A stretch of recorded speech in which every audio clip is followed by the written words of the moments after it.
Wait till it says it's. Good evening, everyone, and I'd like to welcome you and call to order our Lucan Biddulph Council meeting for Tuesday, May the 23rd. Is there any disclosure of pecuniary interest? Okay. So did you know that this week is National Public Works Week? It's a week dedicated to recognizing public works departments across Canada and the United States. And it gives us as a council, on behalf of the community, opportunity to thank and highlight our employees. I would encourage all residents to familiarize themselves with all this department is responsible for. And should a resident see one of our hardworking employees, thank them for carrying out the essential work that they are responsible for. This year's theme is Connecting the World Through Public Works. This theme highlights the way public works professionals connect us physically through our infrastructure and inspirationally through service to our community. Our staff is responsible for, among so many other things, maintaining our road system, making sure our water is safe, ensuring storm water is properly managed, and of course, making sure our waste gets to where it needs to be properly treated. Our municipality is well connected through our up-to-date and reliable infrastructure. There is no doubt our public works department serves our community through the work they take on every day. Our community is resilient when encountering the many, that department, excuse me, is resilient when encountering the many challenges that seem to spring up. Some are expected and some are often not expected. Our public works department, from Jeff and Julie, Joe and Ryan, Johnny and Andrew, Carrie and Marty, and I would also include the teams from Aqua and Jacobs in this. Everyone goes above and beyond to provide Lucan Biddulph with these frontline services that safeguard and enhance the quality of life in our growing community. We do not have to go into closed session, but we do have to go into a planning meeting and to sit as a committee of adjustment under the Planning Act. So I would ask for a mover and a seconder to move us into that committee at 4 minutes after 6. Councillor Regan and Councillor Hodgins, all in favor, and that's carried. And we can be considered to be sitting as a committee of adjustment. We have a number of applications in front of us this evening, and the first one in front of us is a minor variance application for a property on Mitchell Line, and I see that the applicant has joined us, as well as their representation, and Dan has joined us. So Dan, I will turn it over to you to walk us through this application. Through the chair, thanks, Mayor and members of the committee. So the first application that we have here is a minor variance at 33862 Mitchell Line. And the purpose and effect of this particular application is to seek relief from the zoning bylaw as it relates to the minimum agricultural lot size requirement in the general agricultural or A1 zone. The applicant in this case is proposing a minimum lot size of 38.58 hectares, whereas the bylaw requires a minimum size of 40. And the effect of the variance is to permit the creation of a lot, which was provisionally approved through consent file B10 and B11 2022. So the subject property in this case is a 123 hectare farm lot that's located on the east side of Mitchell Line, on the southeast side of the intersection at Mitchell and Observatory Drive. Due to common ownership, the 3 agricultural parcels merged on title. The applicant, through consent B10 and B11, is seeking to once again separate the lands, which was previously heard by council. However, the separation will occur along an existing municipal drain as required by the Conservation Authority in this case. The result is a lot area deficiency that is required as a condition of consent to be addressed through this particular minor variance. So generally, the size of the lots proposed are capable of being 40 hectares.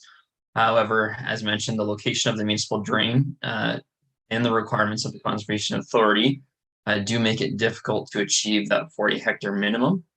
And I would note that the two other lots would be approximately 41 and 42 hectares in size. So I have reviewed the proposed variance against the Planning Act tests, and through the review, I am satisfied that the proposal does meet those tests of the Planning Act, and I do recommend the reduction to the minimum lot size, as all lots will still function for their primary use. In this case, is agricultural. So thank you, and I'm available for any questions. Okay, thank you very much, Dan. Appreciate that. Before I ask the committee if they've got any questions, I just didn't know if the applicant or representation had any comment to make at this time, further to Dan's report.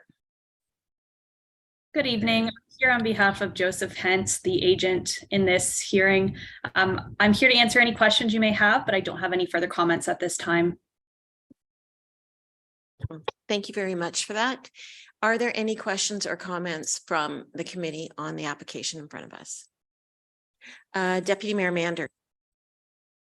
Just I was always curious on the individual lots, on the creation, then on the taxes on that, and when how that's valued and when that starts, when they start paying taxes on the lots and when they're created. If I can answer that, Madam Mayor. So through you to the Deputy Mayor.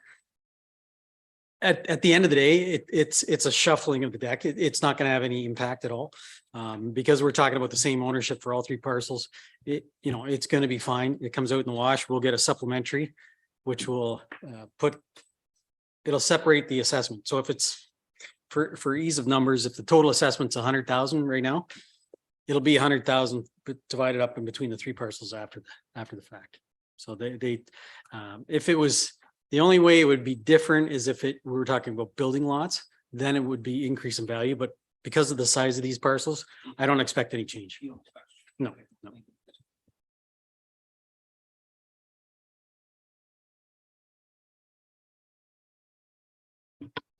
Hey, any other comments or questions? Councillor Hodgins. Thank you, Madam Mayor. My question's about the drain or the water course that runs through the property. That's sort of defining the split between the properties. On the survey plan, it's identified as the Medway Creek, but I believe Dan referenced it as a drain. So just can I get clarification of what that is?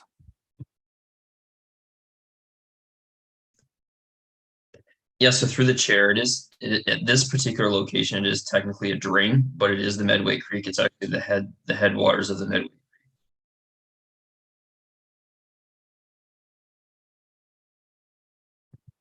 Okay. So it's a drain, but the headwaters of Medway Creek, right? Yeah. Okay. Thank you. So just one follow-up to that then.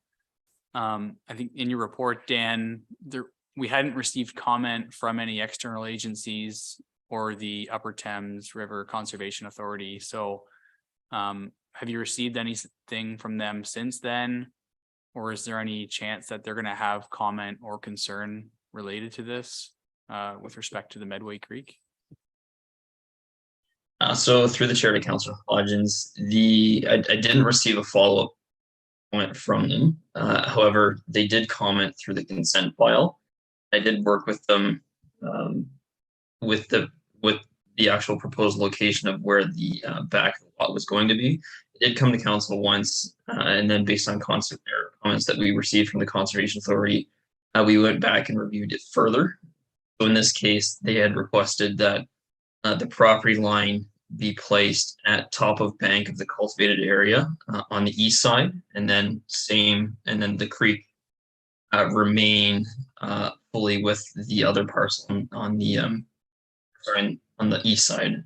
So and that's really what is necessitating the variance here is that originally the applicant, when they had applied, they had shown the line right down the center of the creek, which split the lots evenly into two 40-hectare parcels. However, based on the conversation that we did have with the CA and them wanting to maintain that on one particular parcel, one side entirely, that's why we're seeing the land deficiency drop below that 40-hectare. Okay, thank you. Okay, any other comments or questions? Okay, so you have a recommended motion in front of you. I'm not going to read the whole thing. If anybody's watching, they can refer to the website for the whole motion and the reasoning behind it. But the recommendation is to grant the minor variance. So I would ask for a mover and a seconder, please. Councillor Westman and Councillor Regan. Any further discussion? All in favor? And that's carried. Okay, thank you very much, Ms. Sinclair and Mr. Vandenberg, for joining us.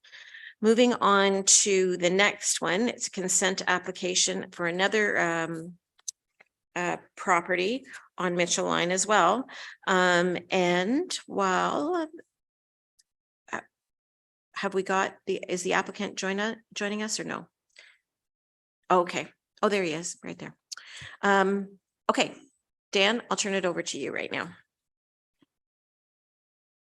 Through the chair, thanks, Mayor, members of the committee. So the purpose and effect of consent application B1/2023 is to sever a residence that's considered surplus to a farm operation as a result of a. So the severed lands are proposed to have a frontage of approximately 45.88 meters on Mitchell Line and an area of approximately 0.99 hectares, just below 1 hectare. While the balance of the farm would have an area of approximately 39.89 hectares for purposes of agricultural production. And it would also maintain or contain a drive shed that is. So the subject property is located on the west side of Mitchell Line, south of the intersection at Wayland and Mitchell and Lucan. It currently contains a dwelling, as well as two accessory structures, as well as the agricultural lands used for crop production. The subject lands are designated agricultural area in the county official plan, agricultural in the township's official plan, and it is zoned general agricultural or A1 in the township zoning bylaw. Upon review of the application, I am satisfied generally that the subject property is considered a surplus dwelling as a result of a farm consolidation. So as proposed, the size of the severed lot is considered to be appropriately sized to accommodate the residential use as well as the associated services for the residential use. And I would also note it does comply with the surplus residential zone in the zoning bylaw. Upon review of the application, I am satisfied that the criteria of the severance for surplus farm residents as proposed have been met or can be appropriately addressed through the various consent which are recommended in the planning report. Given the above, I am recommending that the subject application be approved subject to the conditions that are outlined in the planner's report. Thank you. Thanks, Dan. Mr. Verhoeven, did you want to add anything before I open it up to council for questions? No, Dan wrapped it up there pretty good. So. Okay, thank you for that. Any questions or comments from the committee on this application? Councillor Hodgins. Thank you, Madam Mayor. My question is about access for the I guess the shed at the rear of the property and how that access will be maintained with it becoming two separate properties. Will that be through the existing property, or does there have to be an agreement or some access arrangement on title or something? Yeah, there is a second laneway on the north side of the tree line there that it is always used. Yes, so through the chair to Councillor Hodgins. So I would also note that as a condition of consent, we do require that the properties establish their own separate access points. Because in this case, there is no shared easement that's. Did you have any follow-up or? Yes, I had one other one. So I'm looking at the sketch here, or I guess you can see it on both drawings. I'm wondering about the existing front yard there, the kind of the front lawn area that's grassed. So if that's going to become a part of the agricultural parcel, does that then have to become worked cropland, or is it able to remain as sort of a grassed lawn? Yeah, so through the chair, it's really just a matter of function between the agricultural landowner and the homeowner. It could remain a lawn, or it could be potentially cropped. So the reason why it was removed from the proposed separate area is because the lot size would not comply if it was included within the surplus. Okay, thank you. And sorry, I have one more final question. For the shed property that's being retained on the agricultural parcel, is that serviced at all by water or hydro, or is there provision for that to be addressed through this process as well? Through the chair, so my understanding of the structure to be maintained is it's just a drive shed services attached to it. Maybe the applicant can verify. However, if there were services that were associated with the structure, they would have to be wholly located on a severed lot and not come through the. Yeah, to clarify that, there is no hydro or water back there, and there won't be. It's just a machinery drive shed. So. Okay, thank you. Okay, thanks, Councillor. Any other questions or comments? Okay, so you have the recommendation in front of you, and as with the other one, I'm not going to read the whole thing. It is fairly lengthy, but in essence, the recommendation is to grant the application with the conditions attached. So anybody that's watching can refer to our agenda for those details. Can I get a mover and a seconder for that, please? Councillor Westman and Councillor Hodgins, all in favor? And that's carried. Thanks very much for joining us, Adam. Okay, if I can get a mover and a seconder so that we rise from the committee and enter into a public meeting. This is still under the Planning Act, and that is at 20 minutes after 6. A mover and a seconder, please. Councillor Regan and Councillor Westman. All in favor, and that's carried. Okay, this one has to do with Scotts Drive, the Asabo Field subdivision. And this is a zoning bylaw amendment application with regards to the holding symbol. Dan? Through the chair, thanks, Madam Mayor and members of council. So the purpose and effect of zoning bylaw amendment application ZBA 1/2023 is to remove an existing holding provision, which would permit the development of a block of the Asabo Field subdivision.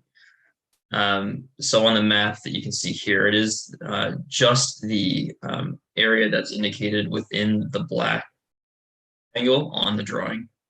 So the remainder of lands, just for clarification, would maintain the existing holding symbol. It would only be removed from that of land on Scotts Drive. So the lot was originally created through the Asabo subdivision, and it was subsequently further divided through consent application B13/2. The applicant does intend to develop this particular block as 9 street fronting townhomes, which would maintain direct access to Scotts As well, they would all maintain their own direct connection servicing to Scotts Drive. As per the existing holding symbol, the applicant is required to enter into a subdivision agreement, install all required municipal services, complete a traffic assessment in consultation with the Middlesex, and also enter into a site plan agreement. So all of those items have been completed at this time, aside from the requirement for the entering into a site plan agreement, which, as council I'm sure knows, as part of Bill 23, we can no longer require site plan approval for residential developments that are 10 units or less on a block. So in this case, that portion of the holding symbol is waived through the change in the provincial. So as all other items have been met, I am recommending that the holding symbol be removed and bylaw be approved to permit the applicant to develop the block. Okay, thank you, Dan, for this one. Any questions or comments on this application? Deputy Mayor Mann. Just a similar question, I guess, to my last one. I'm reflecting now on removing the H behind Clark's on that development, and as it states there to allow for the construction. If there isn't construction being done, as it's not happening there, is there an avenue again that we've got to collect, and do we collect? I was looking for clarity on that, on taxes on the lots as they sit.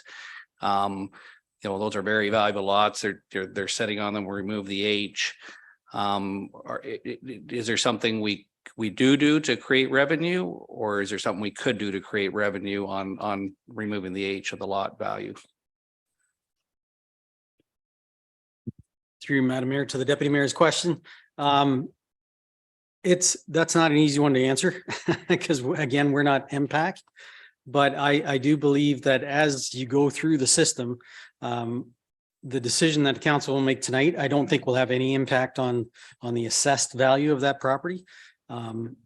However, assuming, within a few months, there should be townhouses going up there, and that will start the process. But again, the tax value of that property doesn't change until actually it's built and somebody occupies it. So I'm curious. So again, of when we create 34 lots at whether it be 400,000 a lot, that's the value of some lots in Lucan. That's what again, that's what's going on and behind Clark's, I believe that's what they've been saying. So again, that value then has changed once you remove the H and you have actual individual building lots. And again, my question is our township not doing something they could do that others do to if that sits for 5 years, still a lot more value there on created lots, removing the H symbol to before what it was. That's so just a point of clarification. And yes, you are correct with your dollar values. I think it's actually a little bit more than that. Some of the lots that got sold there, but you have to remember that the valuation date that MPAC uses is from 20. I don't know if Catherine can remember it. 2016. I believe it's 2016 values. So it's quite different than what the actual sale price will be. As you all know, we've been waiting to see when the update from MPAC is going to happen with the new values. But until that point, they will value that lot based on a 2016. Yeah, my question still stands, whether it be 175,000 or 200,000. Are we collecting, if that subdivision sits for 5 years, are we collecting the value of the lot, or do we do the same thing that's done in Ontario? Like, is there any other municipality that you can collect though, as that lot just sits there? That's my question. We collect based on once it's developed, right? Once it's created. Yeah. Okay. So there's a few phases. So originally the fresh farm field, it's one big parcel. It's worth X. Mm-hmm. Once you divide that farm parcel into 50 lots, it's worth a lot more, obviously. Mm-hmm. So that in and of itself is a supplementary that we get. Oh, so that we receive. So there's a bump in value at that point, but then it typically sits there until the house is built and it's occupied. And then we get the supplementary that adds the house value to the lot value. So when we remove the H from behind Clark's, it should be quite a different supplementary value because there was no lots there till we removed the H. Correct, correct. So then, So so there's that's, sort of two steps. And It'll it's jump. and that, it'll be interesting. I'll just talk to ask Catherine when, I'd just I'd be curious to see, just as that, that as an example, even how that tracked, when we look at our revenues and stuff, that's all. I just never looked, I guess we've never broke it down like that before, where that parcel before again created X amount of dollars, and now we remove the H and it creates this much more. So I'll be certainly asking for, curious of that. So, yeah. Yep. Okay. Good. Any other questions or comments? Councillor Hodgins? Thank you, Madam Mayor. Well, a few comments and questions, I think related to the, I guess the transportation and the road connections getting to the site. So in the report, it says the applicant submitted a permit for the road reconstruction of the intersection of William and Scotts Drive. So what's the scope of that work there at the intersection of William and Scotts Drive? Yeah, so through the chair to Councillor Hodgins, I don't know if Jeff wants to answer this, but I can certainly answer it if you don't want to. But so the scope of the work, as per the county engineer's original review of the application, was specific to the geometry of the existing intersection at William and Scotts Drive. So the way it is currently right now, for large vehicles to traverse the corners, it does require them to cross into oncoming traffic to safely make that corner. So what is needed to occur through the introduction of new residential vehicles within this area is to expand out the existing Scotts Drive intersection to allow for the proper turning radius to occur for larger vehicles. So in this case, the county has worked with the applicant as well as existing landowners within the area to allow and secure the lands necessary to create that expansion. So in this particular case, the county engineer did require that the applicant pull a permit from the county Middlesex, which does also require a 100% security for the works to be completed. So the county holds that and will complete the work on behalf of the applicant to ensure that there is a proper turning radius and that the intersection is safe for all the new residential traffic that will be using Scotts Drive in that area. Okay, thank you. And so I didn't hear turn lanes, so there's no like turn lanes onto Scotts Drive. It's still just the one lane each direction. Through the chair, yes, that's correct. The volume of traffic doesn't necessitate the requirement of a turn lane. It's more so widening out the intersection to allow for proper turning radiuses. Okay, thank you, Dan. And my next question is, so Scotts Drive from William to this development site, I believe that's still in gravel, if that's correct. And I guess I'm seeing some nodding of the heads. So I'm wondering if that's going to be the primary construction access, which I assume it would be. We wouldn't want all construction vehicles to be accessing through the residential streets. So is there a need to upgrade that road in advance of removal of this holding provision, so that I'm foreseeing potential issues with dust, potholes, maintenance of the road is, so what's happening with that stretch of Scotts Drive at this point in time? Yes, so through the chair, I might defer this one to Jeff. Jeff's got his hand up, so I think he's ready to step in, Dan. You can't see that, but okay, Jeff. Yeah, and through the mayor. So Scotts Drive has always been a road the township owns. The portion that Asabo Fields has opened up has been their responsibility. So there is a section of paved road, and then there's a portion of gravel. And so it always was the the plan that we are collecting DC monies to upgrade that stretch of road.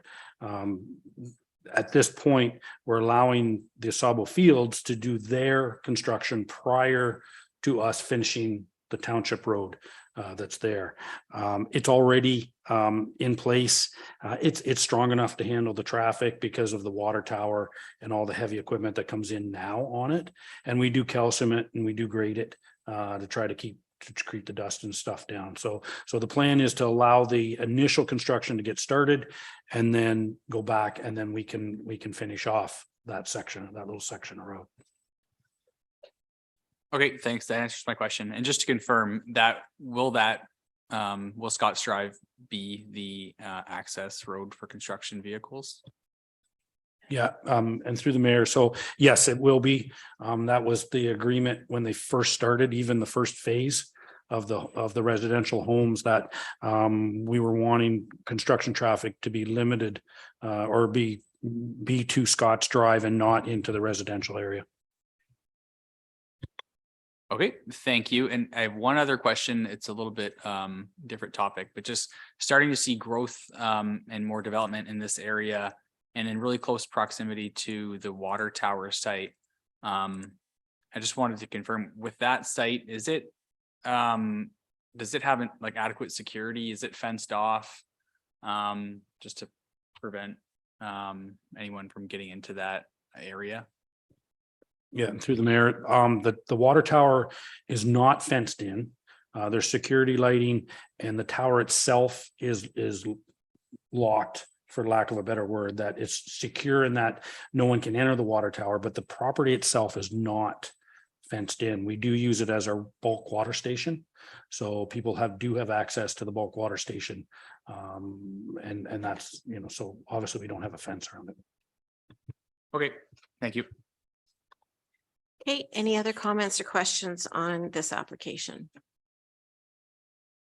Okay, then the recommended motion in front of us is that the request to remove the holding symbol by 1525020 Ontario Inc. to allow for the construction of 9 townhouse dwellings be granted, and that the implementing bylaw be passed. A mover and a seconder for that, please. Councillor Regan and Deputy Mayor Manders. All in favor? That's carried. Okay, and our fourth application in front of us is a zoning bylaw amendment application, and this is for a property on Saintsbury. Dan. Through the chair, thanks, Mayor, members of council. So the purpose and effect of zoning bylaw amendment application ZBA 3/2023 is to rezone a provisionally severed parcel of land as a result of a resident surplus to a farm operation severance from the existing general agricultural A1 zone to a surplus dwelling zone, and the remnant farmland from a general agricultural A1 zone to a site-specific agricultural A3 zone, which recognizes the reduced lots area as well as the reduced lot frontage as required. The effect of the proposal is to recognize the residential use of the severed lands, as well as prohibit the construction of a residential dwelling on the remnant farmland.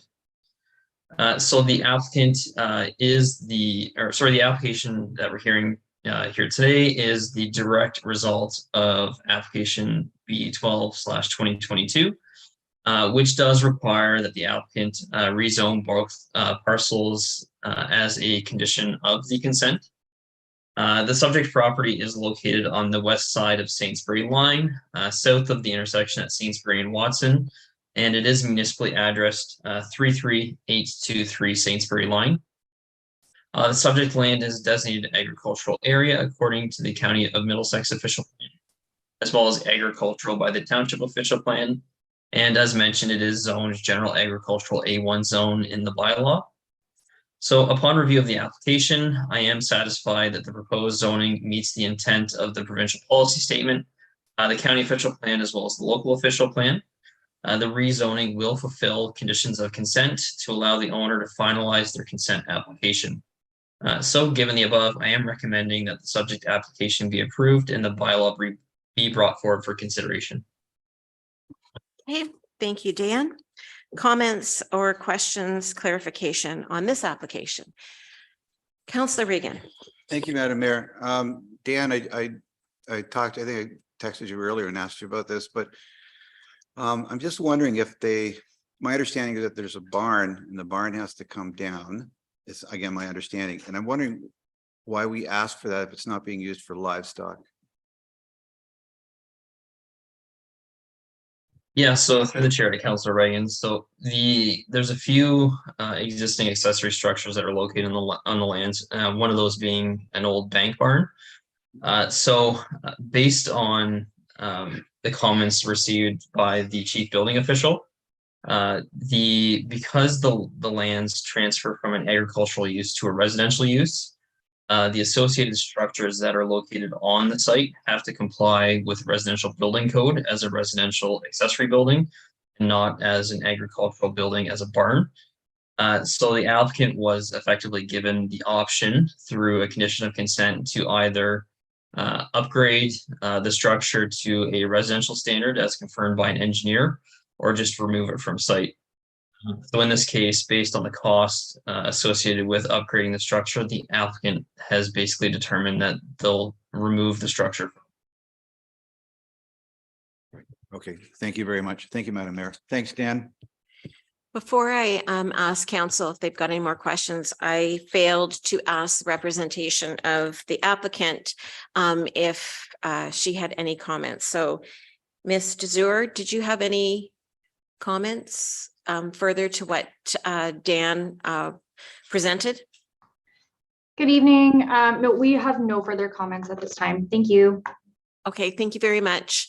Any other comments or questions from council on this application? Councillor Hodgins. Thank you, Madam Mayor. Through you to Dan. Dan, we've heard about with all these various bills, it's getting hard to keep track of them with all them coming through right now, affecting the Planning Act. But one of the recent ones was talking about, I guess, removing the municipal comprehensive review process and allowing settlement areas to be, I guess, expanded more easily, I guess, or without as much municipal control. So I feel like that's maybe a relevant topic for this site because it's a process that we recently went through. And, you know, we looked at this as we weren't expanding our settlement boundary this way, but here we are, and the rules and the regulations are changing. So my question is, do we have any information from this property owner of any potential plans or any concepts for anything planned for this parcel, or is it going to be remaining an agricultural parcel? And I'm not sure if you have any comment generally about those bills and the ability for this parcel to be developed, but I'll put it back to you, Dan. Yeah, so through the chair to Councillor Hodgins, so what I would state is just on the whole comp review changes to the provincial planning statement as we're doing it now. I'm not going to provide any comments on that at this point. So the County of Middlesex has put together a letter signed by the warden, or a letter from the warden signed on behalf of Middlesex County to the Ministry of Municipal Affairs and Housing,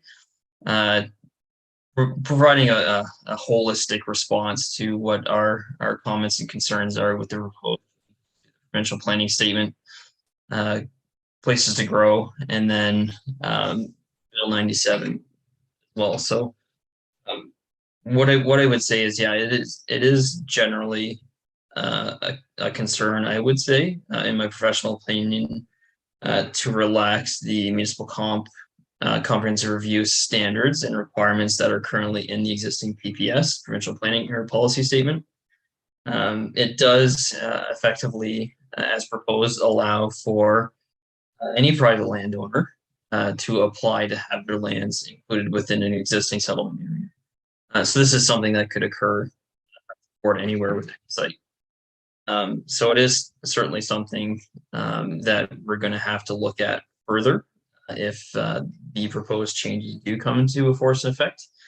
But it is something that I think we still have to plan for efficient development in the future, and there will still be requirements for individuals to quantify that to us and ensure that growth is being and is occurring in a hierarchical order that makes sense and is an efficient way to grow. So, and keep in mind that any type of proposed application of that nature would still be subject to county review and approval. There are 2 layers of approvals that go on in those instances. What I would say in this case is I'm not aware of any proposals or anything for this particular parcel of land. It is obviously outside of the existing settlement area. It wasn't included in the OPA expansion for the municipal comprehensive review. I would note that in this case, the particular landowner did request for this parcel to come into the settlement area. It just wasn't deemed as a potential parcel at this particular point in time, just given the constraints that we have with the existing sanitary network and stormwater management network and water. But obviously with any parcel and with potential changes to the planning statement, it's certainly possible for any one of these parcels around the municipality to be developed at some point in the future. Thank you. Okay, thanks for that, Dan. Any other questions or comments, concerns about this application? Okay, then we do have the recommended motion in front of us that the application for zoning bylaw amendment ZBA 3-2023 for lands owned by Kirk and Murray Hall and legally described as part of Lot 32 Concession 4 North in the Township of Lucan Biddulph, County of Middlesex, being located on the west side of Saintsbury Line and municipally known as 33823 Saintsbury Line, be approved and that a bylaw be forwarded for consideration. A mover and a seconder for that, please.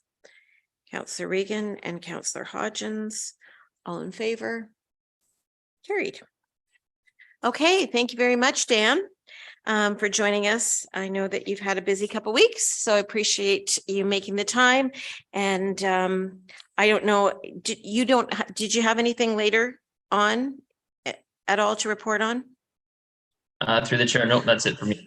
Okay, then if you have other duties to attend to, we certainly respect that. So thanks for joining us, Dan. With that, I will move on to, no, I don't. Oh, the develop, I guess we're still in the public meeting and that's what we're doing. So now I'll call on Lisa Courtney from BM Ross and to deliver the development charge report. Lisa, great to see you. Thank you very much. Nice to see everyone again. So some of you might have a little bit of deja vu. This is a very similar presentation to my previous presentation to council about development charges. So this is our statutory meeting under the Development Charges Act regarding the proposed development charges bylaw. So I'm going to go over development charges in general, the current development charge environment in Lucan Biddulph, and then I'll get into the specifics of the projects that have been included in the 2023 development charges, and as well as the calculated charges, and then the next steps in the development charge process. So development charges are one of the tools that's available to municipalities to recover capital costs associated with services and infrastructure put in place that benefits future growth. So this could be new infrastructure, new pipes in the ground, new roads, as well as existing infrastructure that was built with capacity to service new growth. So an example here would be your water tower. You built it, but you also included capacity for future growth. The general idea of development charges is, I've had to change this wording a little bit, is that growth pays for most of its share. The intent is so that the existing taxpayers aren't bearing the burden of servicing future growth. One thing to keep in mind with development charges is that you cannot collect development charges against operating or maintenance projects or costs. So we collect development charges from new residential and non-residential development.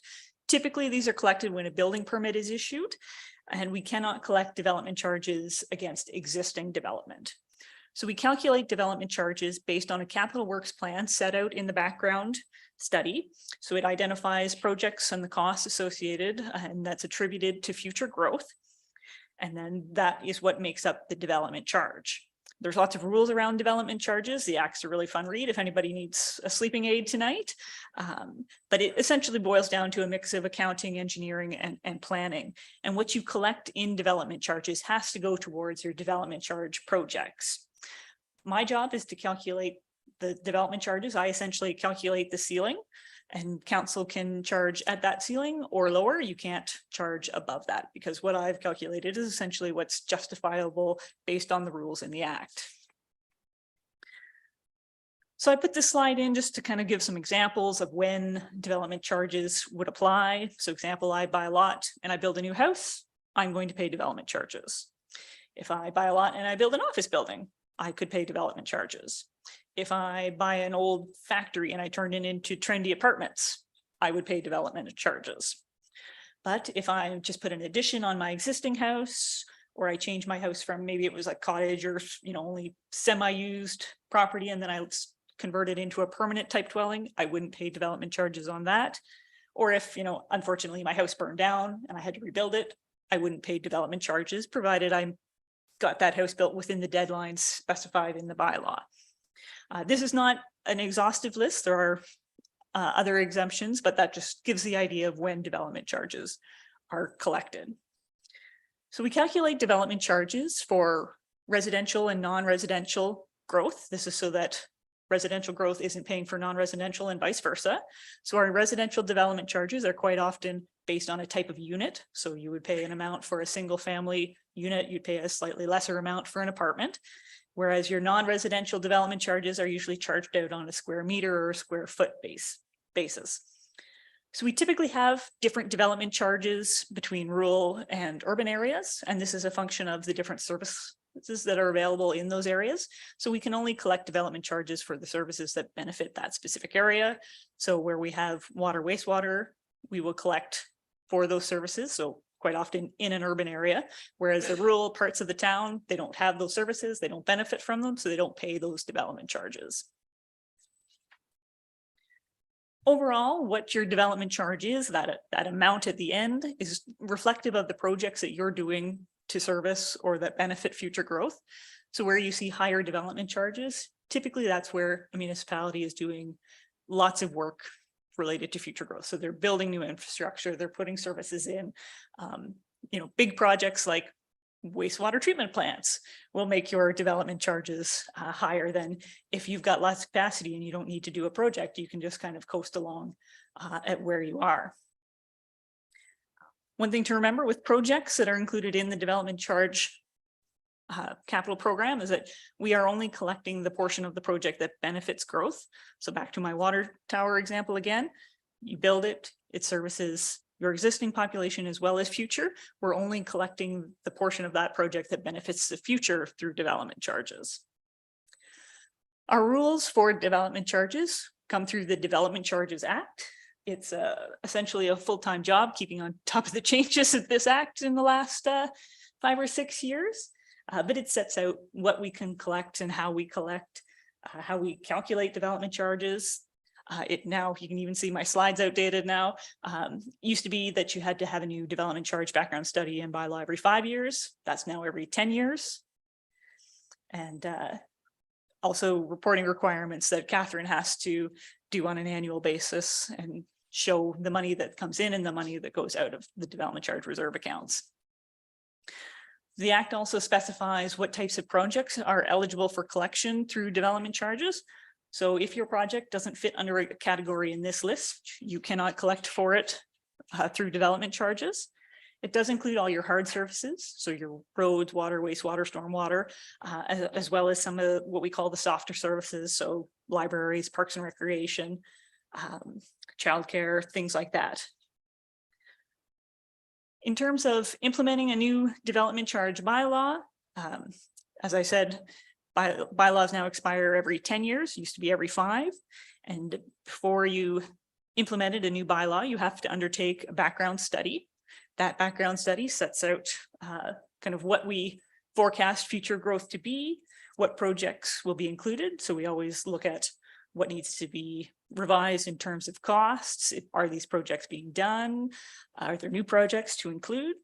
And then the calculation of each development charge for each project. That background report has to be available 60 days before the bylaw is passed for public review. We also have to have the draft bylaw available for public review. So it's been up on the township's website for 2 weeks for anybody who wants to have a read. We have to have this public meeting. So that's where we are here in the process tonight. And then following that, council can pass the bylaw. The bylaw immediately goes into effect, but we do have a 40-day appeal period following that passage. So this is an example of how we calculate a development charge. This is for the Lucan water supply. So you can see we start out with the project total cost. We have to subtract any grants or subsidies that are received. And then we have to deduct the portion of the project that benefits future growth. So in this example, 41% of the project costs were attributable to existing. So the remainder is what we can collect for through development charges, and we split that out between residential and non-residential development. Currently in Lucan Biddulph, you collect services or development charges for services, including sewage in Lucan and Granton, water in Lucan and Granton, stormwater in Lucan, transportation, administration, which is studies, fire protection, library services, and parks and recreation. And the last bylaw was passed right before COVID started in 2020. I'm not sure I'll ever forget that meeting. So your current development charges for a single detached unit in Lucan is just a little under $7,000. In Granton, it's about $5,500, and then in the remainder of the township, just a little over $2,000. You currently only collect development charges against residential development. You don't collect it against non-residential development. And you have kind of the standard exemptions that we see across Ontario, churches and cemeteries, bona fide farm buildings, so drive sheds, barns. You don't collect development charges against, as well as residential redevelopment, which is, that's the thing that allows people to rebuild after a fire or something has happened to their home. So in terms of projects that we included in the 2023 development charge capital works program, this table summarizes all the projects that are included, as well as the costs that are eligible through development charges. So the ones that are highlighted in the kind of orangey yellow color are new projects. This includes the expansion of the Lucan sewage treatment plant, sidewalk plow, the soccer complex, the community center expansion, as well as an all-wheels park. So based on that capital works program, the next few slides have the calculated development charges on them. So in Lucan, for a single and semi-detached home, we're looking at development charges around $35,000. And then you can see for the other types of units, they range from 33 to 14 for your bachelor 1-bedroom apartment. And then for non-residential, we've calculated the development charge at $6.17 per square foot. In Granton, the calculated development charge for a single detached home there has increased to about $6,800. And then again, we've set it out for the other types of units, down to an apartment, a 1-bedroom apartment of a little over $2,700. And then in the remainder of the municipality, so this would kind of be, the countryside, so to speak, the development charge for a single detached unit would be about $3,600. And if you were to build an apartment out there, $1,400, with your non-residential at just a little under 50 cents a square foot. So in comparison to the 2020 development charges, this is obviously an increase. And I hope nobody's surprised sitting around this horseshoe, because we have been here talking about the sewage treatment plant for a while, as well as a number of other major capital works projects. So, we have $22 million attributed to future growth just through that sewage treatment plant expansion. And then we have about $6.3 million in road and sidewalk projects attributed to future growth. And then across the municipality, we have new parks and recreation projects that are fairly large. So your community center expansion, the soccer complex, and the All Wheels Park. So in terms of what this total is in dollars, I put in this slide just to show kind of the breakdown of where the funds are attributed between the different categories. So in total, there's about $48 million in projects included in the development charges capital works program. Of that, about $14.5 million is attributed to future growth, where you have about $33.8 million that you can recover through development charges, with about 30.7 of that being residential and 1.5 of that being non-residential growth.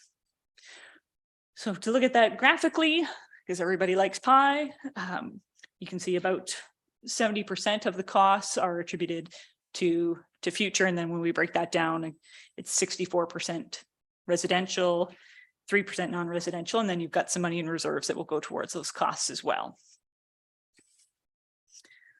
So in terms of your updated bylaw for 2023, we have updated it to include the legislative changes that have come out of the changes to the Development Charges Act. So this includes exemptions for second and third units, as well as the mandatory phasing in of development charges now. So during year 1 of your bylaw, you can only collect 80%, year 2, 85, year 3, 90, and year 4, 95. And then after that, you can collect the full 100% of the calculated rate. We've also included the discounts for rental units. So there's a mandatory 25% reduction in development charges for 3+ bedroom apartments, or rental units, I should say. 20% for 2 bedrooms, 15% for 1 bedroom or bachelor units. We have maintained your current exemption. So again, that would be the churches, cemeteries, and bona fide farm buildings from development charges. And we recommend collecting non-residential development charges this go around. Historically, in the past, a lot of the municipalities we've worked with haven't collected non-residential development charges, but we're now in a kind of building phase and growth phase where we're seeing more non-residential development and significant funds attributed to that component of growth. And, the thought is they should pay their share too. One thing when we talk about development charges is that everybody quite often wants to know what the neighbors are doing. They want to take a look over the fence, compare themselves to others, and I'm happy to provide those numbers. The next slide will have those, but I do want to just caution everyone that your development charges are based on the projects that you are doing, that this municipality is doing. The neighbors next door, their development charges are based on the projects they are doing. So it's not a true apples to apples comparison. But we'll do it anyways. So here's some of your neighboring municipalities and country compatriots development charges. So these are for single detached units. So I've got Lucan's up at the top, the calculated charge for 2023. So in London and their growth area, they're looking at $44,000. If we look at the urban centers in Middlesex Center, 33, the rural areas there, 16. In North Middlesex urban areas, they're looking at 19. In the rural areas, a little over 4,000. Adelaide Metcalfe is at 11,000. Strathroy Caradoc in Strathroy, about 26,500. And the rural area out there, just a little under 14,000. In South Huron, in the urban areas, that would be Exeter, a little over 5,500. And then in Thames Center, in the urban center, they're looking at $37,000 for a single detached unit in terms of development charges. So had we done this comparison a year ago, you folks would have been on the low end. But now that, you know, we've got major projects, you're in the same ballpark as everyone else. So in terms of next steps for the development charge process, council can consider any feedback and input they receive, and then they can pass the bylaw. The earliest it can be passed is May 31st, 2023. So I'm happy to take any questions. Okay, thank you, Lisa, for that. And at this time, since there's nobody in the gallery, I will ask council for comment or feedback. Deputy Mayor Manders. Just curious on a couple of things, just, and I apologize if you said it, just when it comes to like the interest charge on a loan for the sewer plant, is that applied into that total? Yes, so we have included that cost. So we did 5% over 20 years, assuming it was debentured, as well as we've inflated the cost to $2024. Okay, yeah, was that in there? I'm sorry, or no? It's in. It's not. Sorry, I in missed my it then. presentation. Okay, good. Because I was saying, sorry, It's I'm in glad there. it wasn't, because I was saying, I was listening. I was, so I'm glad it wasn't in the presentation. Say no more. No, and then the other thing too is I'm just curious if the interest rate's an assumption, the cost of the plant's an assumption. Yep. And that's, you know, if things change, and we decide to pull back on that, and I'll say shelve the project, and we proceed with everything else on there, would it be a matter of that spread of DCs and rebating back the developers as we've collected them and decide to shelve the project? There's no formal mechanism to rebate development charges. We would probably advise that you like to take out that big of a project because it would have such an impact on your development charges. We would probably recommend that you revise your DC. So it is something in the toolbox we could do. Yep. Yeah, and it's such a big number, it can cripple our community. If the assumptions, which we're all, you know, interest rates, I mean, it's amazing 1% on that number, right? And recessionary times and all that. So anyways, no, that's an interesting answer. Thank you. Good. Councillor Regan. Thank you, Madam Mayor. So I'm just not sure if it was Lisa or maybe for Ron, but I heard that DCs could be collected and we could use DCs for studies. And I thought the last time we had talked about this, we couldn't use them for studies. So if I'd missed something or if something has changed. I can take this one on. Sure. Yep. So we used to be able to collect for studies as well as the development charge background study itself. That was removed with the passing of Bill 23. So as of November 28th, 2022, we were no longer able to collect for studies in a new DC bylaw. Okay, I just had one other. So on slide 21, we were talking about the like the mandatory phasing in and the discounts for rental units. And I know we're encouraging those types of things in the communities. So the 25% for 3-bedroom, 20 for 2 and 15 for 1, that's not graduated. I mean, that's just standard. That's forever. That's just basically, that's always going to happen. So you like, it's 80% year one. So that, and we get more as we go on with those rental units. That's always going to be It is written deduction. into the act. Yeah.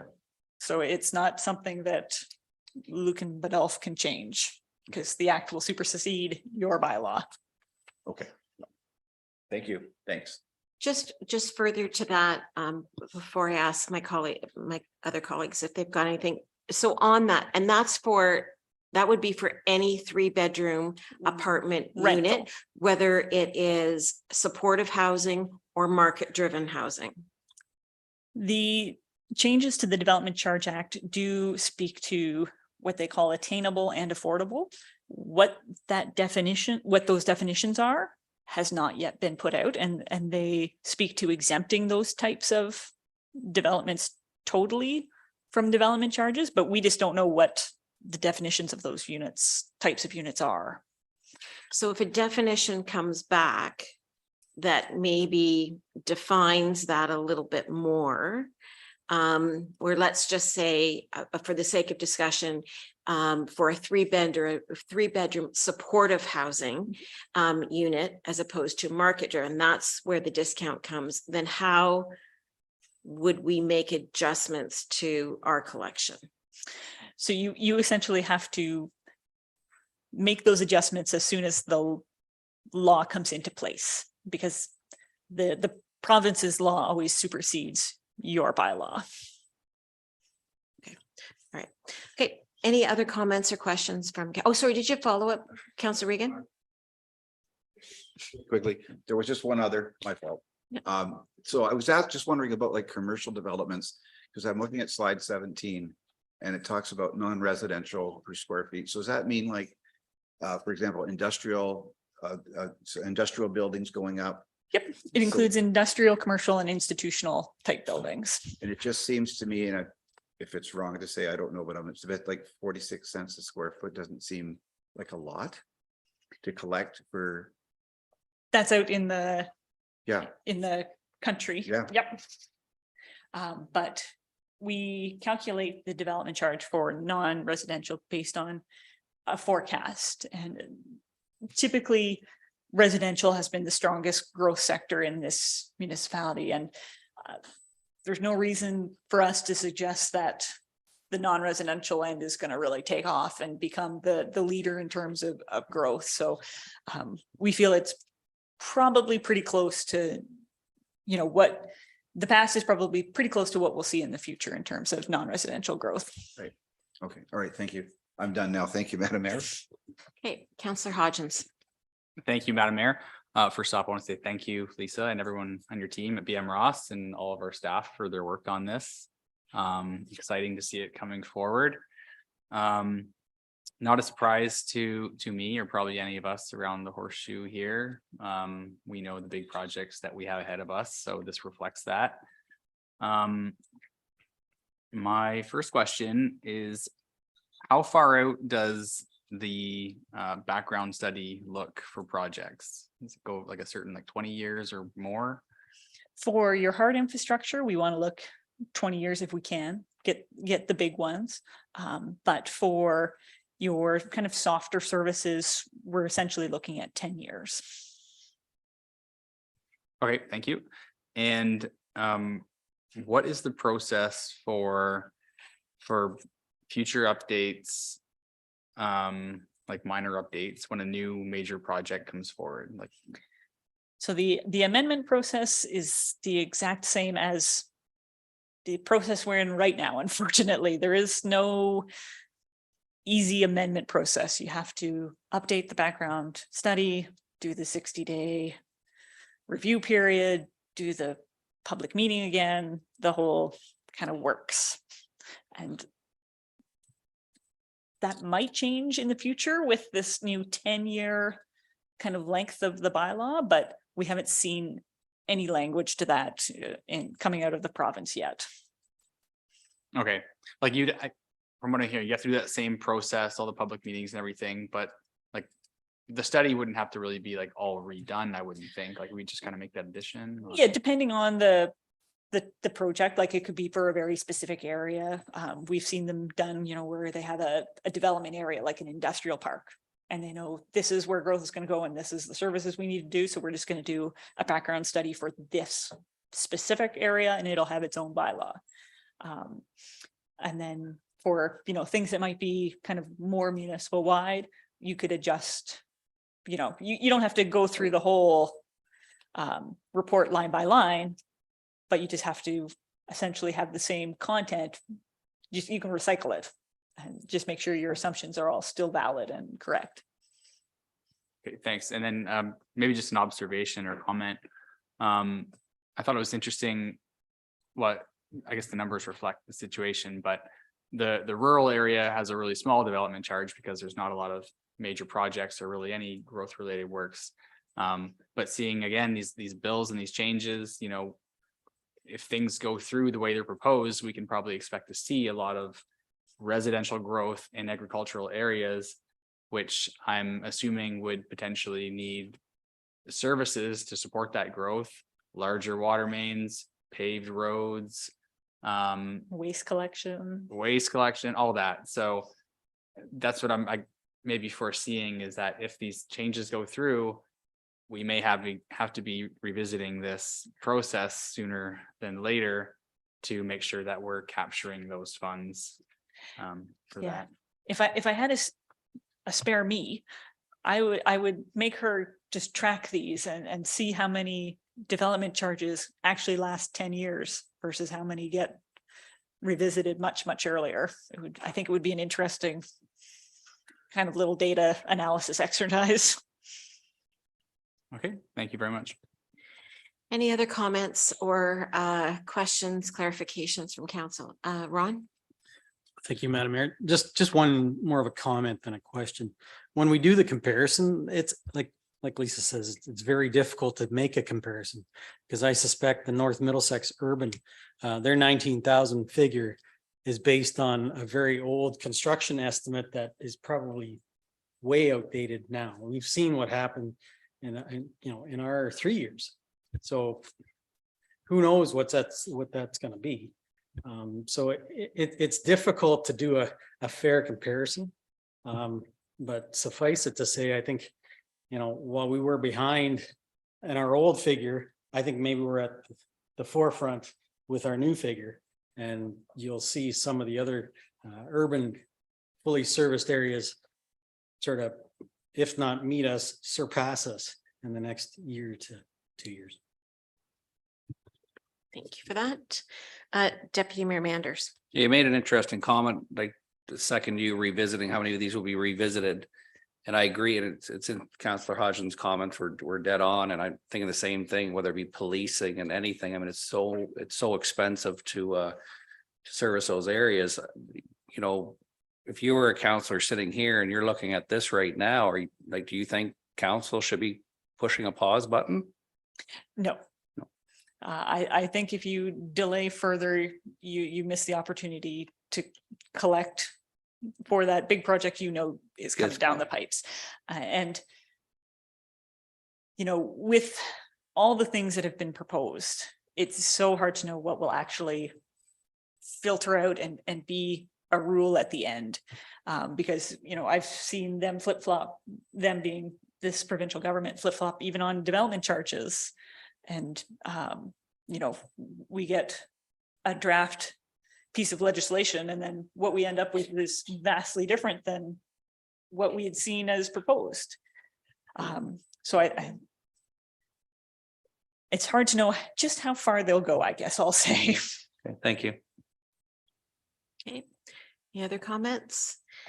Lisa, I just wanted, and I believe you said at the beginning of your presentation, but I know that we've had discussions behind the scenes. It is at the point of building permit when somebody comes in and applies for the building permit, that's when the development charge can and is collected. Typically, there are a few exceptions, so you can kind of make a deal with the developer if he's got if he's doing a plan of subdivision and he's got lots of hard services, you can collect the hard services portion of the development charges ahead. You can also make agreements with developers to collect at specific points in time. And then for certain types of development, when the charges are calculated is based on their date of when they submit their site plan or zoning bylaw approval. And this is all set out in the bylaw as well as the Development Charges Act. Okay, so for today, so we go ahead and we don't make any changes to your recommendation. And then it will likely be, I guess, at the June meeting that the bylaw will come down. Yep. At that point, that's when the development charge takes effect. Yes. So somebody comes in on June the 10th and has a building permit, they're paying the new development charge. That's correct. If there has been a plan of subdivision already approved, are they paying the development charge of 2023 or of 2022? I believe it's 2022, but I'll confirm that when I get back to the office and have a good read through the bylaw. Okay, of 2022 for, okay, If they had submitted a zoning or site plan, and I'll check, I think it might include a planning act application, so that would be a plan of subdivision, but I'll confirm that. okay. Thank you. That would be just, yeah, good to know. Okay, thank you for that. One last call for questions. So to confirm, we're accepting this for information and that the bylaw then would come back on at our next June meeting. And if we pass the bylaw, then that's how the development charge is passed. Okay, so we don't need a motion of acceptance. It's just accepting this for information. And it's at the time of passing of the bylaw that the development charge is passed. Okay. So thank you very much, Lisa. Appreciate you coming back. Thank you. Always good to be I back. know. And it was, as you said, a nice night for a drive. So I know. Thanks. So with that, I will ask for a mover and a seconder to accept that presentation for information. Councillor Hodgins and Councillor Regan. All in favor? And that's carried. And I do need a motion to adjourn our public meeting and reconvene our regular meeting at 7:17 p.m. Mover and a seconder, Councillor Regan, Deputy Mayor Manders. All in favor? Carried. Okay, on to our delegation that we've got. And I am pleased, I think Lisa's having him join virtually. I am pleased to be able to welcome our presenter. He is joining. Just wait. Okay. So I'm pleased to welcome from Food Cycle Science, the Municipal Program Coordinator, Jacob Hanlon. And Jacob, it's great to see you. Welcome to Lucan Biddulph, even if it's virtually. And I will turn it over to you for your presentation. Good evening. I was just wondering if I would be able to share my screen here to go through the presentation. I Okay, believe perfect. that that has changed, that's been given to you. Yeah, perfect. That's working now. Thank you. Okay, that should be up there. Just want to start by saying good evening, Madam Mayor and councillors and members of staff. I just want to say thank you for having me on this evening. My name is Jacob Hanlon and I'm the Municipal Program Coordinator at Food Cycle Science. And I'm really excited to discuss a food waste diversion program for the township of Lucan Biddulph. And I believe that we have spoken to one or two of you at some of the trade shows and conferences here in Ontario. I believe Roma earlier this year is one that comes to mind. So nice to see you again. And I'm going to go over a decent amount of information here in a short amount of time. So I just ask that you stick with me and I'm happy to answer any questions at the end.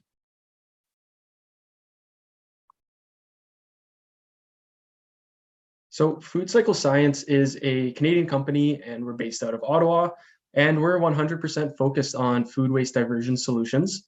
We do this using our innovative technology called the Food Cycler. Our in-home food recycler is sold direct to consumers through our partnerships with companies like Vitamix, to classrooms and school boards through some partnerships with not-for-profit organizations, and then to municipalities through our Municipal Solutions division. So our municipal solutions help many small, rural, remote, and northern communities keep food waste out of their landfills. We're currently working with 81 Canadian municipalities across 6 provinces and territories, from Nelson in British Columbia up to Hay River in the Northwest Territories, and many communities here in Ontario who often face struggles with food waste management or where green bin programs just aren't necessarily the most economical option for them. So not too far from you, we have some programs running. We're all over Bruce County right now with a countywide program. I know St. Clair Township, not too far from you, has a program going. And then the Essex-Windsor Solid Waste Authority is in the process of implementing a program across Essex County. So to briefly go through the problem here, the problem with food waste is that it is avoidable. It accounts for a large portion of our household waste. And it's made up of mostly liquid, which is heavy and freezes in the wintertime. And then on top of that, food waste in the landfill is responsible for generating harmful greenhouse gases. And all these factors make it so that food waste is a problem that has a strong municipal impact.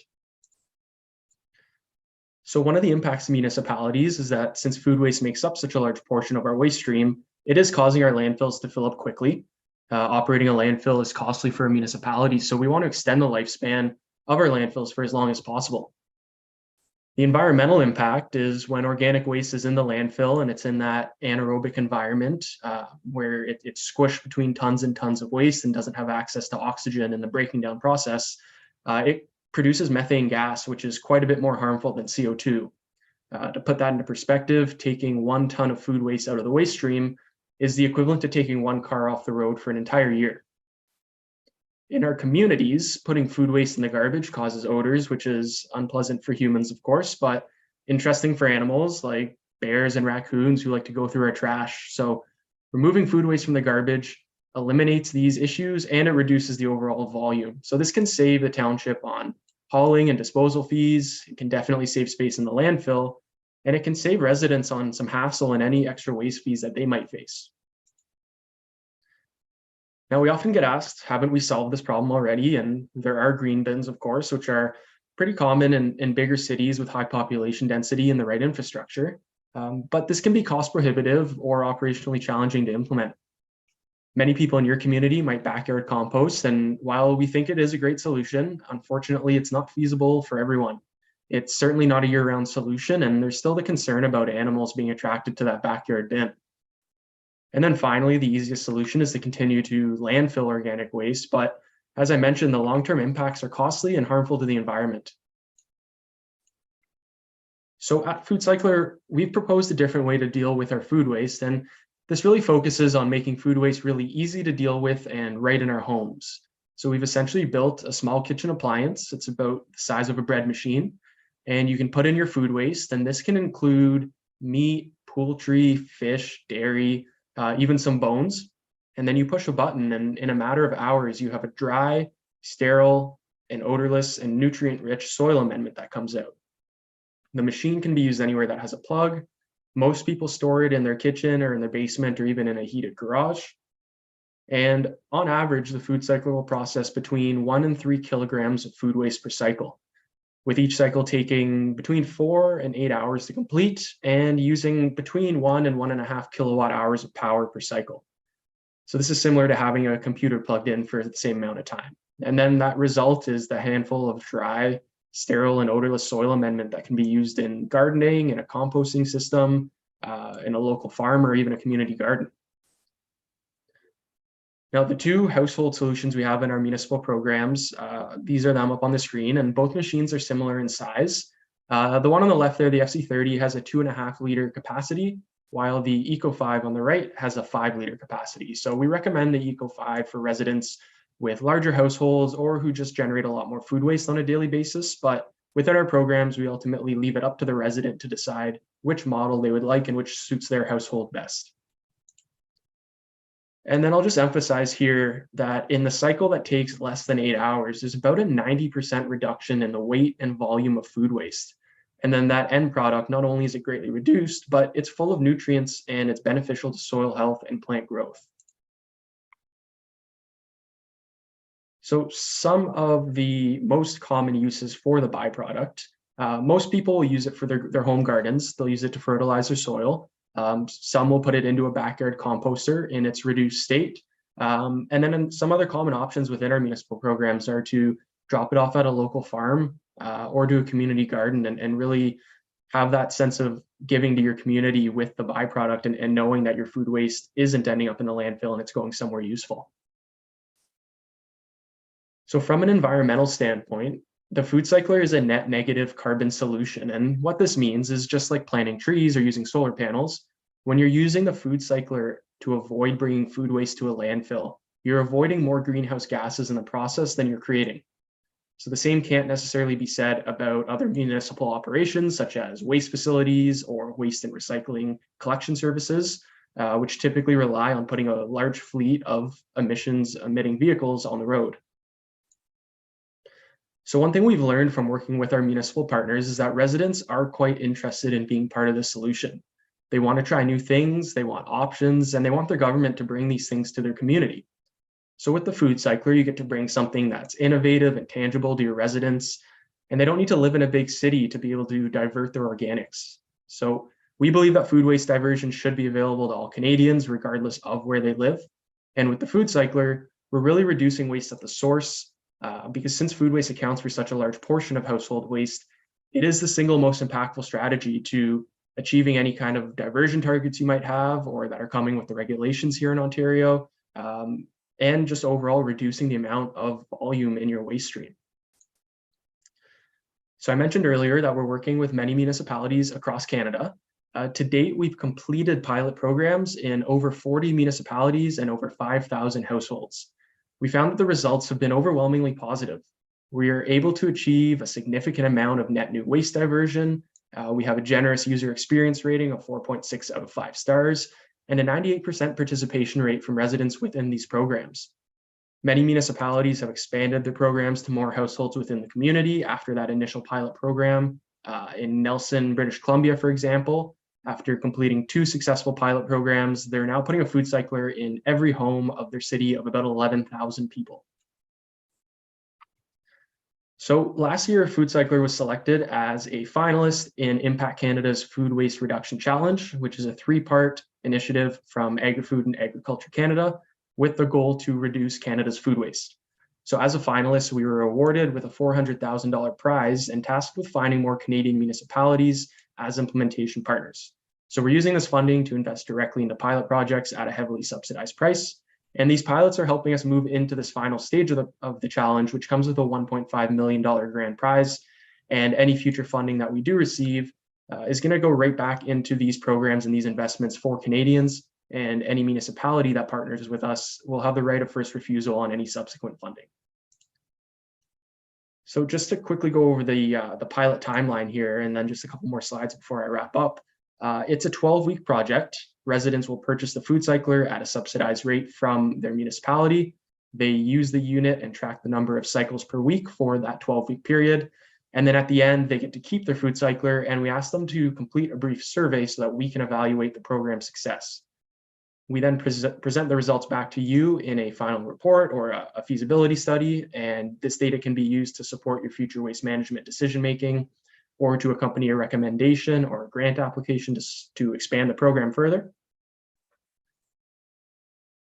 And so the funded pilot programs work based on the subsidy model here. So Food Cycle Science provides this initial discount, and then we add in that federal investment from Impact Canada, and this gets the price of each unit down by 50% from the retail.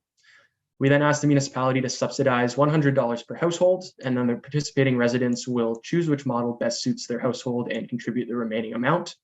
And then after that 12-week pilot period, the food cycler is theirs to keep. So here we have some pilot size recommendations. For a township of your size, we'd recommend the 100 household pilot program to start with that $100 per household subsidy. A pilot size of 100 households would require an investment of $10,000 plus shipping and HST. And these are simply recommendations. This is based on our experience, but we're happy to explore other program sizes that are tailored to your needs or your budget or the demand that you see from your residents.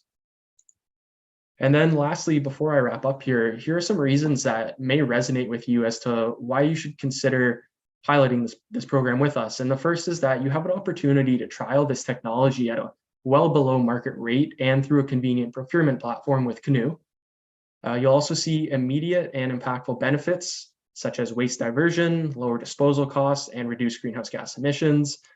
And lastly, you can provide your constituents with the low-cost municipal service, all the while being a steward for the environment. So with all that being said, we'd like to welcome the township of Lucan Biddulph as a partner in this food waste challenge, as we believe that your community is a great fit for the benefits of this program, and we've seen a lot of success in some of the surrounding communities. So today, I'd just like to ask that you kindly receive the presentation as information. If there's interest in partnering with us in a funded pilot program, I just ask that you refer this to a staff member to work with us to bring a report and recommendation back to council. So with all that being said, thank you so much for allowing me to present this evening, and I'm happy to answer any questions that you may have. That's great, Jacob. Thank you very much for that presentation. I actually saw you at FCM last year in Regina, and then at Roma, both our CAO and I did speak to you, and we did end up purchasing one for the office. So we've got it here so that our staff is using it, but also so residents can see it. So certainly I'm a big fan, but anyways, at this point, I will open it up to my colleagues to ask any questions or look for some clarification on some of the information that Jacob has shared with you tonight. Deputy Mayor Manders. I just want to say great presentation. I've seen this product before, also at some of the different, there was AMO or probably AMO in the past, but no, good presentation, good information. I guess, my only comment is it'd be an interesting thing maybe to budget for next year. We are going to be land waste diversion is very important, but we are going to be collecting organics, we believe, in about 2 years with Blue Water Recycling, and we're part of that association, and we actually I'll say own a percentage of that. So it's a little bit unique, our community, but right now, unfortunately, all this product is going to landfill, and right now, and that's not good. So I certainly, our residents are going to be, I feel, paying for the product to be picked up in the future. When that happens, I certainly, I'd be cautious on subsidizing, having taxpayers pay also for this as a subsidy. As we know, the municipal dollars is the taxpayers' dollars. So, yeah. So anyways, just a comment.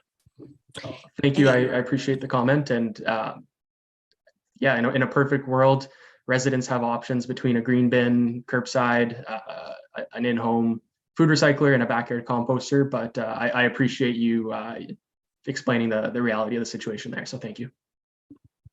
Any other questions or comments from council? Councillor Hodgins. Thank you, Madam Mayor.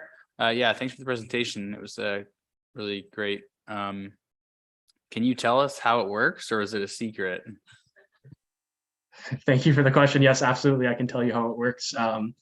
While leaving some of the engineering secrets out, at the common level, it's basically it's a heating mechanism and a grinding mechanism, and it dehydrates the food waste. So a lot of what's in food waste is moisture. So by heating it up and getting that moisture out of there, and then grinding it down into a soil-like powdery form, that's what allows the machine to really break that down from 5 liters down to about 500 grams. Okay, thank you. Interesting. And my next question, so I'm looking at number 16 of your slides there, where it's got the numbers and the dollar values broken out. Is the municipal subsidy, is that required, or is there like alternate pilot programs where the subsidy gets eliminated and the resident just bears that additional cost? They're still getting it at a 50% discount with the other items, or is that required?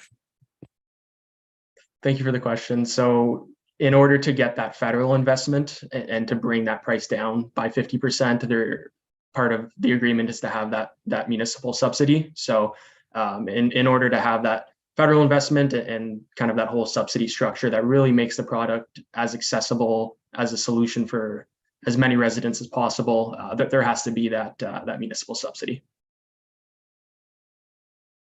Okay, thank you. That's all my questions. Any other questions or comments from council? Okay, thank you very much, Jacob. We do appreciate the presentation, and I'm sure that it will spark discussion from our residents. And certainly, if this is something that is brought up again, we'll certainly be in touch. But thank you for joining us again, Jacob. Thank you very much, Madam Mayor and councillors and members of staff, and have a great rest of your evening. Great. Thank you very much. With that, I would ask for a mover and a seconder to accept that presentation for information, please. Councillor Hodgins and Councillor Westman. All in favor? And that's carried. Okay. We'll move on to the adoption of the minutes. We have one set of minutes in front of us from May 9th. And if there's nothing that needs to be amended from that, I would ask for a mover and a seconder to accept those minutes as circulated. Councillor Regan and Councillor Hodgins, all in favor, and that's carried. On to business arising.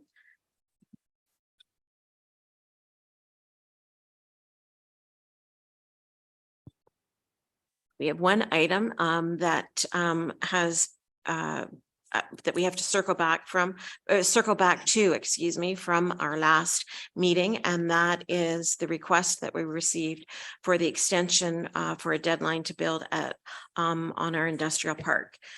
So I would turn to staff for the update on that request. So thank you, Madam Mayor, and through you to the rest of council. We did receive a response from the applicant, and the applicant is in his email response, he said the site plan application will be before council by late July, and he is planning construction. He says construction is set for late winter, early spring. So that in a nutshell is the response from the current owner. Okay, so I would look for discussion from council on that request. Moving forward, Deputy Mayor Manders. And I think there was one extension, correct, granted already.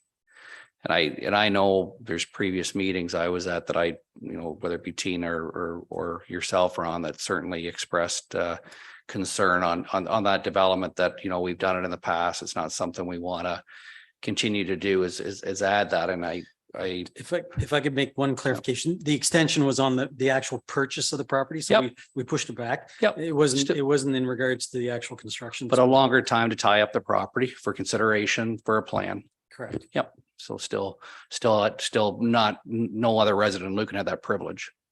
So yeah, the whole idea of this and the pricing of this, that we listed this on behalf of our taxpayers and constituents, at the price we listed it at was to get this type of tax base to build quicker, to get a commercial building going, and that was the whole carrot in the way we priced it on behalf of the taxpayer, and that's what we told them. This, we've had a lot, go back on the market. It did gain more dollars than what was originally sold. I think the opportunity for him to buy it when we decide what we want to do with it will be still there. He can still buy it, but I don't think we should be, this flies in the face of what we told everyone else, and regardless of other extensions, and not, again, he had a privilege that other people didn't have it even at the extension. And also, I think I would want staff to reflect on where that land is, and also see if there's, if there's still, if there was any interest on keeping, obviously, and even does it look different on the resale going back out to the public? But those are my comments. And really lack of communication that I can see to present even at the last meeting. It just seemed like staff and council was trying to sell this as opposed to himself for an expansion. This is my comment. So thank you. Any other comments from council? Councillor Hodgins. Thank you, Madam Mayor. I tend to agree with Deputy Mayor's comments, and I have heard from a few residents who share the same feeling, and just, I guess in fairness to everybody, and just, I guess, honoring the terms of the agreements. And I do share the comments too, like, the request for the extension, it was vague, and I would have appreciated maybe more detail, maybe more of a letter or something else in the commitment that in this follow-up. But those are my comments. Thank you for that. Any other comments? Then I would look to council Looking for a motion of direction from somebody. Deputy Mayor Mann. I'll make a motion that we do what we said we were going to do. So, If I can paraphrase. So is your motion to not grant the request for extension then? no, exactly, as it was sold to the, the conditions that To honor that everyone the knew about, honor the original- agreement that was presented, yes, stick to that agreement, It was already extended once pre-purchase to plan, so yes. Okay. Seconder for that one, Councillor Hodgins. Any other discussion? All in favor of the motion? And that's carried. And staff will follow up then, I would assume, tomorrow. There's a couple of other items on business arising. I think that they are all ongoing. The procurement one, can we take that off? Or is there more coming from that? There's a follow-up, isn't there? Yep. Sorry, thank you for that. Was there anything else that council wanted added to business arising? Okay, then we will move on to correspondence. So there's 2 items that have been pulled from the list of items that we've received in the last 2 weeks. And as you can see, there was a request that came from me from a councillor from the city of Woodstock in supporting Bill 5, which has been on the floor a few times, at the stopping harassment and abuse by local leaders. And you'll see that there was also a letter that a motion that we received from the township of Mulmar that was in support of that. And I know the county has come out in support of that, as well as I think a few other municipalities in Middlesex as well. So if council is of the same mind, there is a recommended motion in front of you that we support Bill 5 as well. And I would ask if there's any discussion on that. None, then I would ask for a mover and a seconder, Councillor Regan and Councillor Westman, all in favor, and that is carried. And the other item that staff pulled was the letter that we've received from AMO for request of delegations. Ron? Thank you, Madam Mayor. So this again is something that happens every year at the AMO conference, and not only at the AMO conference, but also at Good Roads, also at Roma. So at this point, staff is really thinking that we continue to hammer away at both the Ministry of Municipal Affairs and Housing and the Minister of Infrastructure with the goal to secure some type of funding program for the very large sewage treatment plant expansion. Is there anything else that council collectively would like? We have been hitting up those 2 ministries on a fairly regular basis, but there are other ministries obviously that we could meet with. I know the mayor and I have spoken about possibly the Minister of Education with regards to the school situation that we're trying to deal with here as well. So I guess I put that out to council. Is there any other ministries that you wish us to meet with, or any other ideas? Just a question. Is it only provincial ministries that are available? Because we're hearing from the province, or like, well, the federal government won't give us funding. Okay. Just to clarify, I believe the 2 opposition parties are also there, and they are also available for meetings. Again, these meetings are limited to 15 minutes, so you don't have a whole lot of time. Councillor Regan? I just the thought of having a meeting with the Ministry of Education. I know that has been a concern, and I've heard from residents about the situation at our school. And I think that's something that we might want to ask for. It just to be part of that conversation. I know schools are outside of, but it's, our municipality, our township. And I think that we are hearing from residents that fully well that it's not sort of within our, it's not within our scope. However, we are a voice, and I think it would be a good idea to be in on that. I certainly would not mind being in on that conversation. Madam Mayor. You have to be polite. Just follow up on that. And I was going to bring this up under our councillor comments, but Ron and I did have actually a meeting with our trustees and the planning department from TVD SB last week. This had to do with not the elementary school, but secondary school issues. That being said, we did talk to them about some maybe joint advocacy that we could do at AMO, likely at the county level with our trustees. So look for more information to come on that. So I think, there's certainly that discussion, but from a local level, we can push for that. And I know one of our trustees will be attending AMO anyway, so she could certainly join us with that,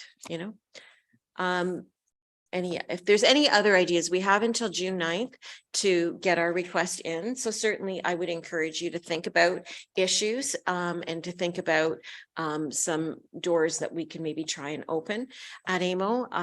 I would say it might be worthwhile to maybe start having these conversations with the opposition parties as well, because don't know what the future is going to hold in the next few years. So if we can get out in front of them, maybe make the same sort of requests of representatives of them as well. Were there any other items in the list of correspondence that we received over the last couple of weeks that council wanted to pull to discuss? Councillor Hodgins. Thanks, Madam Mayor. Just two quick ones that I'll note. Number 5. Oh, sorry, it's not correct. Yeah, number 5 was the letter from the Ministry of Municipal Affairs and Housing, I believe. This is a follow-up to our letter looking for funding and such, and it looks like the message is still that there's no funding available, and that they are continuing to ask us to call on the federal government for more infrastructure funding to address our needs. So hence my comments earlier, and if there's any way we can call on the federal government, since the province doesn't have much to say. And then can I just interrupt you for a moment? Sorry about that. But we did meet with our MP, but maybe the follow-up is to since we've shown that courtesy, I think it's fair to remind everyone that our MP sits in opposition, but maybe it's time that we reach out to one of the London MPs that sit actually on the governing side and have a discussion and introduce them to Lucan Biddulph. So we could have that discussion with them. And the other item was item 6, from the county council highlights, and just wanted to highlight the upcoming changes to the intercommunity transit service with the Middlesex County Connect system. So it looks like there's going to be a new route coming with more access to Lucan and London and surrounding area. So that route is going to be in effect the end of May. So they've changed the routes to the east end a bit, so the Thames Center route, and then they've added this route, which is essentially London, Ilderton, London, Lucan, Ilderton, Arba, that route. And I do believe that it is the intent of the transportation team to come out to Lucan and likely Middlesex Center and have the discussions to give a little bit more information about what the route looks like and all of that. And certainly there will be a real social media campaign. Residents will see what the routes look like and the timing and everything. And as I say, I believe staff is going to be out in, I'm hoping June to let our residents know about those changes. Any other items that council wanted to pull from correspondence?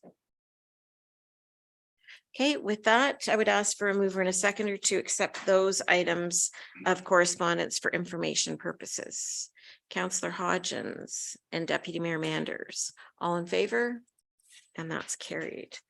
Moving on to committee reports, Blue Water. Just two things. We had a short meeting 2 weeks ago, but good news is the recyclables are going up in value. So we're pretty well at a break even from what we had budgeted. So that's good news. Also, there's a joint event between Tri and Blue Water Recycling at the Blue Water or Wellness Center in Kamoka. And it's tomorrow to learn more about the extended producer responsibility. So it should be a good meeting and a good review. So thank you. Okay, thank you for that. Any questions on that? CEDC, Madam Mayor, our next meeting is the 31st. And I'll have a report for council in the first June meeting. nothing from Lake Huron, Firebirds, nothing new since the dates that have been set. ABCA. We met last week and just a couple updates there. We're still working on the Conservation Authorities Act update. Cost apportioning agreements are basically ready for signing. So I expect we could see something from staff in the near future on that. West Perth did get their sign first. They didn't waste any time when they came to do their delegation. They just went ahead and moved a motion to sign it. A couple vehicle tenders. There's a Arcona car show at the Rockland Conservation Area, September 16th. Really great partnership there between the Conservation Authority and the Arcona Lions Club. So they have a really great working relationship there and lots of support. And there was a report on E. coli monitoring in the shoreline area within Lake Huron. So those are the highlights. Great. Thank you for that, Councillor Hodgins. Any questions on that? Okay, Parks and Rec. Madam Mayor, Parks and Rec will meet mid-June and I'll have a report following that. I don't believe there are any staff reports. Ron, Tina, Catherine, Jeff, Lisa. Okay, councillor comments. Okay, I just think I had anything. No, that's it. No changes to budget. Any notices of motion? Then we do have we'll move into our motions. So the first one is for the accounts paid. The motion in front of us is that the Council of the Township of Lucan Biddulph receive the attached accounts as paid for information as follows.